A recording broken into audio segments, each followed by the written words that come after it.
ታሪኩ የሚጀምረው በኖርዌይ የሚገኘውን አስደናቂውንና ልብ አንጠልጣዩን የትሮሎል ተራሮች እይታ በማሳየት ነው።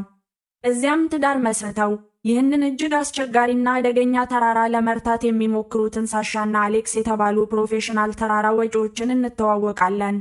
በዚያ ዕለት ጠዋት በቀጥታ ከተራራው ገደልማ ግድግዳ ላይ በተንጠለጠለ ፖርታሌጅ በሚባል ልዩ ድንኳን ውስጥ ይነቃሉ።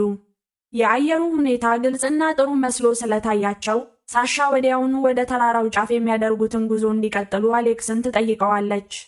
ከተራራው ስንጥቆች ጋር ከሚያያዙት ልዩ መቆለፊያዎች ካሚንግ ዲቫይሰስ ጀምሮ እስከ ገመዶች፣ የራስ ቁሮች፣ ሄልመትስ እና ሌሎች የላቁ መሳሪያዎቻቸውን በማዘጋጀት ጉዟቸውን ይቀጥላሉ። በጥንቃቄ በክህሎትና በተረጋጋ ልምድ ቀስ እያሉ ወደ ላይ ይወጣሉ። ነገር ግን መንገዱ ወደፊት ዘንበል ባለና አስቸጋሪ በሆነው የተራራው ክፍል ላይ እንዲያልፉ ወደሚያስገድዳቸው አንድ የተወሰነ ከፍታ ላይ ሲደርሱ ሳሻ በተደጋጋሚ መሻገሩ ያቅታታል። ሳሻ ያንን ክፍል ማለፍ ባለመቻሏና ሰማዩን መጨለም በመጀመሩ ምክንያት አሌክስ አርፈው ነገ እንዲቀጥሉ ይጠይቃታል። ነገር ግን ሳሻ ወደ ታች ለመውረድ አትስማማም። ይህንን ተራራ ሲወጡ የመጀመሪያቸው ባለመሆኑና ሁልጊዜም የምትወድቀው በትክክል በዚሁ ክፍል ላይ በመሆኑ ምክንያት ራሷን እያጨናነቀች መሞከሯን ትገፋበታለች። በመጨረሻም የሳሻ ጉጉትና እልህ ራሷን አስገድዳ እንድትቀጥል ያደርጋታል። ነገር ግን በክርክር ብዙ ጊዜ ስላባከኑ ሳይታሰብ ሌሊቱ ይተካል። የአየሩ ሁኔታ እየተበላሸ ይመጣል። ሳሻም ወደ ድንኳኑ ለመመለስ የምትስማማው ያኔ ነው። እንዳለ መታደል ሆኖ አስከፊው የአየር ሁኔታ ወደ ታች የመውረዱን ጉዞ እጅግ አደገኛ ያደርገዋል። በድንገትም አንድ አስከፊ አደጋ ይከሰታል። በዚያች ቅጽበት በሕይወቷ ውስጥ ያለው ነገር ሁሉ ይለወጣል። ይህ ኤፔክስ የተሰኘው ታሪክ ነው። ከ5 ወራት በኋላ ሳሻ ባለቤቷን አጥታለች። አሁን የምትኖረው ጸጸት ሁልጊዜ ልቧንና አእምሮዋን እያሳደደው በብቸኝነት ነው። ላለፉት 5 ወራት ወደ አንድም ጉዞ አልወጣችም። በውስጧ ሳሻ ይህንን ነገር ሙሉ በሙሉ ማቆም ትፈልጋለች። ነገር ግን እሷና አሌክስ በአንድ ወቅት አብረው ለመጎብኘት ያቀዱትና ገና ሳይመራመሩት የቀረ አንድ የመጨረሻ ቦታ አለ። ስለሆነም ሳሻ ለመውጣት ሳይሆን የባለቤቷን አመድ ለመበተንና የጉዟቸውን የመጨረሻ ምዕራፍ ለመዝጋት በመጨረሻ ብቻዋን ወደዚያ ቦታ ለመሄድ ትወስናለች። ቦታው እንደ ገደላማ ሸለቆዎች፣ የሚፈሱ ወንዞችና የተፈጥሮ የድንጋይ አወቃቀሮች ያሉ ሁሉንም አይነት አደገኛ መልክዓ ምድሮች የያዘ ጥቅጥቅ ያለ ዱር ነው። በዚያ ቀን ሳሻ ለመጎብኘትና ድንኳን ለመትከል ፈቃድ ለማግኘት በቀጥታ ወደ ምዝገባ ጣቢያው ትሄዳለች። የዱር እንስሳትና አካባቢ ጥበቃ ጠባቂው ሬንጀር ባለፉት ጥቂት ወራት ውስጥ ብዙ ሰዎች ስለጠፉና የት ደረስ እንዳቸው ስላልታወቀ ብቻዋን እንዳትሄድ ያስጠነቅቃታል። በምልክት ሰሌዳው ላይም የጠፉ በርካታ ሰዎች ፎቶግራፎች ተለጥፈዋል። ቁጥራቸውም ትንሽ አይደለም። ነገር ግን የሳሻ ጠባይ ግድ የለሽና አደገኛ ውሳኔዎችን የምትወስድ አይነት ናት። ከመነሳቷ በፊት በአንድ ትንሽ ሱቅ ውስጥ ጥቂት ስንቅ ትገዛለች። እዚያም ሊቀልዱባትና ሊያስቸግሯት ከሞከሩ 2 አዳኞች ጋር ትጋጠማለች። እንደ ዕድል ሆኖ ቤን የተባለ ሰው በሂሳብ መክፈያ ክፍሉ አቅራቢያ ስለነበር ሁለቱን ወንዶች እሷን ትተው እንዲሄዱ በመንገድ ይረዳታል። ከገበያ በኋላ የሳሻ መኪና በአጋጣሚ ከቤን መኪና አጠገብ ቆሞ ነበር። የያዘችውን ካርታ እያሳየችው ስለ መንገዱ የምትጠይቅበትን አጋጣሚ ትጠቀምበታለች። ምክንያቱም በዱር ውስጥ በሚጓዙበት ጊዜ ጂፒኤስ ሁልጊዜ ጠቃሚ ላይሆን ይችላል። ቤንም ወደምትፈልገው ቦታ የሚያደርሳትን ፈጣኑን መንገድ በደግነት ያብራራላታል። የዚያኑ ዕለት ምሽት በመጨረሻ ወደምትፈልገው ቦታ ከደረሰች በኋላ ሳሻ ከመኪናዋ ወርዳ የፔፐር ስፕሬይ፣ የቁንዶ በርበሬ መከላከያ ርጭት ማዘጋጀትን ጨምሮ ድንኳኗን ለመትከል ስትዘጋጅ በድንገት እነዚያ ቀደም ሲል ያጋጠሟት አዳኞች ብቅ ይላሉ። ሳትመነታ ወዲያውኑ ወደ መኪናው ተመልሳ በመግባት በሮቹን ትቆልፋለች። እነሱም ሊያስቆጧት ሲሞክሩ ችላ ትላቸዋለች። በማግስቱ ጠዋት ሳሻ ሁሉም ነገር ጸጥ ማለቱን ስታይ እፎይታ ይሰማታል። አዳኞቹ ሄደዋል። ሁሉንም የካምፕ ቁሳቁሶቿን የያዘ ቦርሳ በመያዝ በአንድ ትንሽ ታንኳ ካኑ ወንዙን ተከትላ ወዲያውኑ ጉዞዋን ትጀምራለች። ወደ ዱሩ ጥልቅ ክፍል እንደደረሰች የመጣችበትን ዓላማ ትፈጽማለች። የባለቤቷን አመድ በትና ጥቂት ፎቶግራፎችንም እዚያ ታስቀምጣለች። ከዚያ በኋላ ቦርሳዋን በአንድ የዛፍ ቅርንጫፍ ላይ ሰቅላ በሰራችው ድንኳን ውስጥ ታርፋለች። ነገር ግን በማግስቱ ጠዋት አንድ ያልተለመደ ነገር ይሰማታል። ከድንኳኑ ስትወጣ ቦርሳዋ በድንገት ጠፍቷል። ይባስ ብሎም በነገታው ምሽት ድንኳኑ ሙሉ በሙሉ ተዘግቶ እንደነበር እርግጠኛ ብትሆንም በድንኳኗ ውስጥ እባብ ታገኛለች። ብዙም ሳይቆይ ሳሻ አካባቢውን ለመቃኘት ወደ ታንኳዋ ትገባለች። በወንዙ ዳርቻ የቆመች ሰማያዊ ጀልባ ስታይ አቅራቢያው ሰው ለማግኘት በማሰብ ወደ እሷ ትጠጋለች። በዚያን ጊዜ ነው ቤን ያገኘችው። ሳሻ በምሽት ቦርሳዋን፣ ስልኳንና ምግቧን ጨምሮ ንብረቶቿን ሰው እንደወሰደባት ታስረዳዋለች። አብረው ተቀምጠው ለጥቂት ጊዜ ይወያያሉ። ጨዋታው በቀላል ወሬ ይጀምራል። እንዲያውም ቤን ለዱር ጉዞ ስለሚያዘጋጀው የተፈጨ የተቀጠቀጠ ስጋ ሽሬደድ ቢፍ እስከ ማውራት ይደርሳሉ። ከእናቱ ስም በመነሳት ጂኖ ብሎ እንደሚጠራው ይነግራታል። ንግግራቸውን ሲቀጥሉ ቤን በዱር ውስጥ ብቻውን መሆንን ለምን እንደሚመርጥ ያካፍላታል። በእሱ አባባል በከተማ ውስጥ ያሉ ሰዎች አሰልቺና በግብዝነት የተሞሉ ናቸው፣ ዱር ግን ሰላም የሚሰማው ብቸኛው ቦታ ነው። ነገር ግን ሳሻ ባለፈው ምሽት ስላስቸገሯት አዳኞች ስታነሳ የቤን ስሜት ይቀየራል። ቤን በእውነቱ በዚያን ምሽት ከእነሱ ጋር አብሮ እንደነበረ ይገልጽላታል። ያንን በሰማችበት ቅጽበት ሳሻ ወዲያውኑ ትደነግጣለችና አካባቢውን ለቃ መሄድ ትፈልጋለች። ልትሄድ ስትል ቤን በእጁ ላይ አንድ የእጅ አምባር ያሳያታል። እሱም በጠፋው ቦርሳዋ ውስጥ የነበረው የራሷ አምባር ነው። ሳሻ ምን እየተካሄደ እንዳለ ስትረዳ ፍርሃት ይወርሳታል። እሷ ብቻ ከዚያ ማምለጥ ትፈልጋለች። ከዚያም ቤን ወደ እንጨት ጎጆ ካብን ገብቶ የሳሻን የተሰረቀ ቦርሳ ወደ ውጪ ወረውረዋል።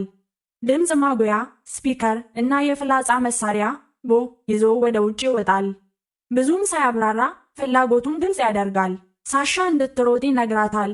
ሙዚቃው ሲቆም ደግሞ እሷን ማደን እንደሚጀምር ይገልጻል። ሳሻ በድንጋጤ ቦርሳዋን ይዛ በቻለችው ፍጥነት ትሮጣለች። ወደ ታንኳዋ ዘልላ በመግባት በተቻለ መጠን ለመራቅ ወንዙን ተከትላ ትቀዝፋለች።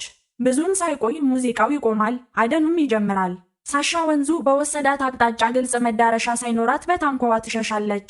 ነገር ግን ነገሮች በፍጥነት ይበላሻሉ። ወደ አንድ ትልቅ ፏፏቴ ስትቃረብ ታንኳዋን መቆጣጠር አቅቷት ትገላበጣለች። በዚያች ቅጽበት ታንኳዋን ትታ ቦርሳዋን ለመያዝ ትመርጣለች። ምክንያቱም በውስጡ በሕይወት ለመቆየት የሚያስፈልጓት መሳሪያዎች ሁሉ እንዳሉ ታውቃለች። ወደ ወንዙ ዳርቻ ወጥታ ድምፅ ሳታሰማ ለመደበቅ ትሞክራለች። ከዚያም በአቅራቢያው የአንድ ቤተሰብ የካምፕ ጨዋታ የሚመስሉ ድምፆችን ትሰማለች። በጥንቃቄ ቀስ እያለች ትጠጋለች። እርዳታ እንደምታገኝ ተስፋ አድርጋለች። ነገር ግን ያ ቅጽበት ወዲያውኑ ወደ አስፈሪ ነገር ይለወጣል። ድምፆቹ እውነተኛ አይደሉም። ቤን እሷን ለማጥመድ ካስቀመጠው ስልክ የሚወጡ ድምፆች ነበሩ። አሁንም እየታደነች መሆኑን የተረዳችው ሳሻ እንደገና ትሮጣለች። ቤን ግን ፍላጻዎችን እየተኮሰ ይህን ክፉ ጨዋታውን ይቀጥላል። በአንድ ወቅት ጨዋታ እንደሚያጫውታት ሁሉ እሷን ከመምታት ይልቅ ሆን ብሎ ቦርሳዋን ያነጣጥራል። የተወረወረው ፍላጻ ሳሻን ሚዛን ያሳጣታል። እሷን በፍጥነት ወደሚፈሰው ወንዙ ውስጥ ትወድቃለች። በዚህ ጊዜ የወንዙ ፍሰት በእሷና በቤን መካከል የተወሰነ ርቀት እስኪፈጠር ድረስ ያርቃታል። አንድ ገደል ላይ እስክትደርስ ድረስ ወንዙን ትከተላለች። ሌላ አማራጭ ስለሌላት ተራራውን ወጥታ ጫፉ ላይ ለመድረስ ትችላለች። ከዚያ ሆና የት እንዳለች ለማወቅና መውጫ መንገድ ለማቀድ ትሞክራለች። አጉሊ መነጽሯን ብኖኬለርዝ በመጠቀም አካባቢውን ስትቃኝ ቤን በሩቅ ሆኖ አደኑን በተረጋጋ ሁኔታ እየተደሰተበት እንደሆነ ታያለች። ሳሻ ቤን ዱሩን በደንብ እንደሚያውቀውና እሷን መከታተል ለእሱ ቀላል እንደሆነ ትረዳለች። ስለዚህ አዲስ እቅድ ታወጣለች። ከእሱ ቀድሞ ለመገኘት ብቸኛው መንገድ ጀልባ መጠቀም ነው። ይህም ቤን በቀላሉ ሊያባረራት የማይችልበት መንገድ ነው። ትክክለኛውን ጊዜ እየጠበቀች ትደበቃለች። የእሱን ጀልባ ለመስረቅ ታቅዳለች። ከዚያም አንድ እንግዳ ነገር ይከሰታል። በአደኑ መካከል ቤን በድንገት ዘና ያለ ይመስላል። በዛፎች ስሮች አጠገብ ይጫወታል። ከዚያም ወደ ውሃ ውስጥ ዘልቆ በመግባት ምንም እንዳልተፈጠረ መታጠብ ይጀምራል። ይህንን እድል የተመለከተችው ሳሻ ቁማር ትጫወታለች። ወደ ወንዙ ውስጥ ዘልቃ በመግባት እንዳይታይባት በውሃ ውስጥ እየዋኘች ወደ ጀልባው ትጠጋለች። ነገር ግን እድሉ አይቀናም። ጀልባው ታስሮ ስለነበር ለመፍታት ትታገላለች። በዚህ ሂደት ውስጥ የተደበቀ የድብ ወጥመድ ቤር ትራፕ ታስነሳለች። በዚያው ቅጽበት ቤን ብቅ ይላልና ሊይዛት ይንቀሳቀሳል። ሳሻ በፍጥነት ምላሽ በመስጠት የፐር ስፕሬይ ትረጭበታለች። ነገር ግን ይህ በእሱ ላይ ብዙም ተጽዕኖ አያሳድርም። እሱ መሳሪያውን አንስቶ ሁኔታውን ሙሉ በሙሉ ይቆጣጠራል። ቤን ቀድሞውኑ ሁሉንም ነገር አዘጋጅቶ እንደነበር ግልጽ ይሆናል። ያዘና ያለ ባህሪው የወጥመዱ አካል ነበር። ሳሻ ከተያዘች በኋላ ቤን ባደረገው ነገር እየተኮራ በሩቅ ሆኖ ሲከታተላት በዝናብ ውስጥ ለሰዓታት ታስራ እንድትቆይ ያደርጋታል። በማግስቱ ጠዋት እጆቿ እንደታሰሩ በጀልባ ይዟት ይሄዳል። በጉዟቸው ላይ ቤን ስለ እሷ ቀድሞውኑ ያውቅ እንደነበር ይነግራታል። ባለቤቷ በሞተበት በዚያ አስከፊ የተራራ ላይ አደጋ በሕይወት የተረፈችው እሷ መሆኗን በዜና ላይ አይቷታል። እሷን ለእሱ ሳቢ ያደረጋትም ይኸው ነበር። በሱቁ ውስጥ ሲያያት ምርጥ ኢላማ እንደምትሆን ወሰነ። ክህሎት ያላት የምታታግል ሰው። ለእሱ ይህ ሁሉ ጨዋታ ብቻ ነው። እያወራ ሳለ ሳሻ በእግሮቿ አጠገብ አንድ የብረት ቁራጭ ታያለች። እሱን ይዛ ለመታገል ትሞክራለች። ነገር ግን እሱ ወዲያውኑ ሙከራዋን ይደርስበታል። ይልቁንም ወደ ውሃ ውስጥ ይወረውራታልና ምንም ሳይበላሽባት በጀልባው እየጎተተ ያሰቃያታል። ያገኘውን ነገር ሁሉ እንድትጋጭ ያደርጋታል። ለእሱ ይህ ሁሉ የደስታው አካል ነው። በመጨረሻም ቤን ሳሻን ወደ ተደበቀ ዋሻ ያመጣታል። በውስጡ ባገኘችው ነገር ትደነግጣለች። በዱር ውስጥ ጠፍተው የነበሩትና ያልተገኙት ሰዎች ሁሉ የቤን ሰለባዎች ነበሩ። በዋሻው ውስጥ ሳሻ ይበልጥ የሚያስደነግጥ ነገር ታያለች። የቤን እናት ስም ያለበት የተከተፈ ስጋ ፓኬጆችን ታገኛለች። ያ ስጋ በእውነቱ የራሱ እናት ስጋ እንደሆነ ግልጽ ይሆንላታል። ይህም ቤን ይህንን ሁሉ ለምን እንደሚያደርግ አስፈሪ ጥያቄ ያስነሳል። ሊገድላት ከመሞከሩ በፊት ቤን ሳሻን አስቀምጦ ለድርጊቱ ምክንያት ለመስጠት ይሞክራል። በእሱ አእምሮ የሚወደው ወይም የሚጠላው ማንኛውም ሰው ለዘላለም የእሱ አካል መሆን አለበት። በዚህም እንደ አባቱ በአንድ ወቅት ጥሏት እንደማይሄድ ወይም እንደማይከዳት ያምናል። አሮጌ ፎቶግራፎች እንደሚያሳዩት ያደገው ከእናቱ ጋር ብቻ ነበር። እናቱን በጥልቀት እየወደደ በአባቱ ላይ ደግሞ ጥላቻን ተሸክሞ የሚያሰቃይ ሕይወት ኖሯል። በጊዜ ሂደት ያ ህመም ወደ ብቸኛ የሥነ ልቦና በሽተኛ ሳይኮፓት ቀየረው። በዱር ውስጥ ሰዎችን የሚያድነው ለዚህ ነው። ሁልጊዜም ከእሱ ጋር እንዲኖሩ በማድረግ በዋሻው ውስጥ ያስቀምጣቸዋል። ቤን ወደ ሳሻ ተጠግቶ ፍላጎቱን ግልጽ ሲያደርግ በመጨረሻ ሳሻ ትታገላለች እናም ራሷን ነፃ ለማውጣት ትችላለች። ትሮጣለች፣ እሱ ግን በቅርብ ይከተላታል። እጆቿ አሁንም ስለታሰሩ ሁለቱም በአንድ ገመድ ተያይዘው በኃይለኛው የወንዝ ፍሰት እየተጎተቱ ወደ አንድ ግዙፍ ፏፏቴ ውስጥ ይወድቃሉ። ውድቀቱ ቤንን ራሱን እንዲስት ያደርገዋል። ይህም ለሳሻ ያልተለመደ የማምለጫ ዕድል ይሰጣታል። ጥንካሬዋን ሰብስባ ራሷን ለመከላከል የምትችለውን ሁሉ ታደርጋለች። የቤን እግር ተሰብሯል፣ ይህም እንዳይንቀሳቀስ አድርጎታል። ነገር ግን ሁኔታው ገና አላበቃም። አሁንም በገመድ ተያይዘዋል። ርቀታቸውን ጠብቀው ቢቆዩም አሁንም ግንኙነታቸው አልተቋረጠም። ሳሻ በእጆቿ ላይ ያለውን የብረት ማሰሪያ ማንሳት አልቻለችም። ቤን ደግሞ ራሱን ለመከላከል ቢላዋ ይዞ ስለነበር ወደ እሱ መቅረብ አደገኛ ነው። በመጨረሻም ሳሻ መውጫ መንገድ መፈለግ ትጀምራለች። በአቅራቢያው ወደሚገኝ የካምፕ ጣቢያ ለመድረስ ምን ያህል ጊዜ እንደሚፈጅ ትጠይቀዋለች። ቤን በወንዙ ፍሰት ብዙ ፏፏቴዎችን አልፈው ወደ ኮረብታው ጥልቅ ክፍል ስለገቡ ወደ 12 ቀናት ያህል እንደሚወስድ ይገምታል። ይህም አንድ አማራጭ ብቻ ያስቀራል። ፈጣኑ መውጫ መንገድ ከፊታቸው ያለውን ግዙፍ ገደል መውጣት ነው። ነገር ግን አብረው ስለታሰሩ ተራራውን በጋራ ከመውጣት ውጪ ሌላ ምርጫ የላቸውም። ቤን መራመድ አይችልም፣ ሳሻ ደግሞ ያለ እሱ ማምለጥ አትችልም። እንደ ፕሮፌሽናል ተራራ ወጪ ሳሻ በእቅዱ ትስማማለች።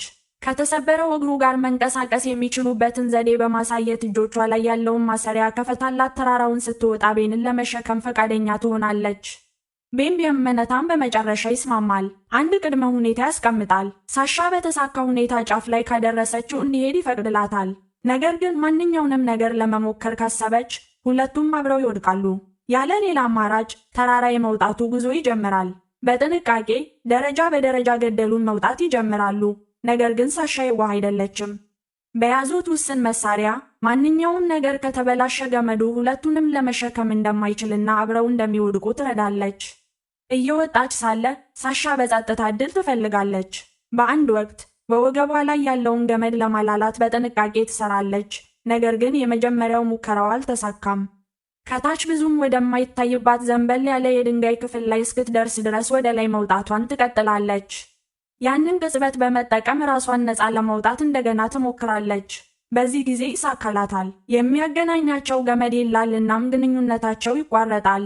በዚያች ቅጽበት ሳሻ በመጨረሻ በራሷ መንገድ ትሆናለች።